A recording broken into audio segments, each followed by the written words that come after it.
మనం భారతదేశంలో ఉన్నాం కదా, అసలు ఇండియా సైజ్ ఎంత అనే డౌట్ మీరు ఎవరికైనా వచ్చిందా? గట్టిగా మాడితే 3.28 మిలియన్ స్క్వేర్ కిలోమీటర్స్. ఇది వినడానికి చాలా పెద్ద నంబర్ గా ఉండొచ్చేమో గానీ మీరు రష్యాతో, కెనడాతో, అమెరికాతో మీరు కంపేర్ చేస్తే చాలా చిన్నది. సైజ్ ప్రకారం 5 భారతదేశాన్ని కలిపితే ఒక రష్యా అవ్వచ్చేమో, లేదా 3 కలిపితే ఒక యునైటెడ్ స్టేట్స్ అవ్వచ్చేమో. కానీ స్పిరిట్ ఆఫ్ ద నేషన్ అంటారు కదా, పాపులేషన్ కాదు స్పిరిట్. పాపులేషన్ వైజ్ చూస్తే ఒక స్క్వేర్ కిలోమీటర్ కి మనకి సుమారు 440 మంది భారతీయులు ఉంటారు. రష్యాలో చూస్తే 4 కిలోమీటర్ కి, అమెరికాలో 36. బట్ ఈ సైజు, పాపులేషన్ ఇది కాదు కదా ఒక దేశం గొప్పతనం ఏంటో చెప్పేది.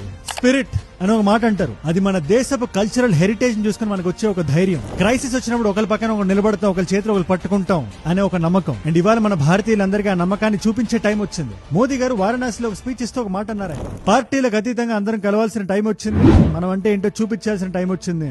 ऐसा कोई भी राजनीतिक दल हो, कोई भी राजनेता हो, देश हित में हर पल, हर बार, हर जगह हम स्वदेशी का संकल्प लें.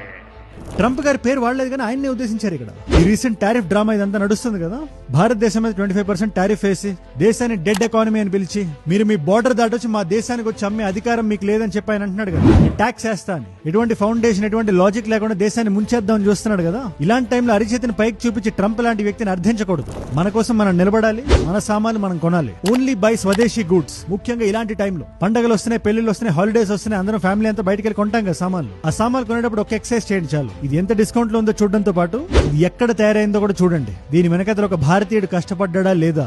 ఇవాళ మన దేశంలో ఉండే ఎక్స్పోర్ట్ ఎకానమీ కష్టాల్లో ఉంది. వాళ్ళ కోసం మనం నిలబడాలి, ఒక భారతీయుడికి ఇంకో భారతీయుడిలా. ద స్పిరిట్ ఆఫ్ భారత్ అని చూపించడానికి చిన్న చిన్న పనులు చాలు.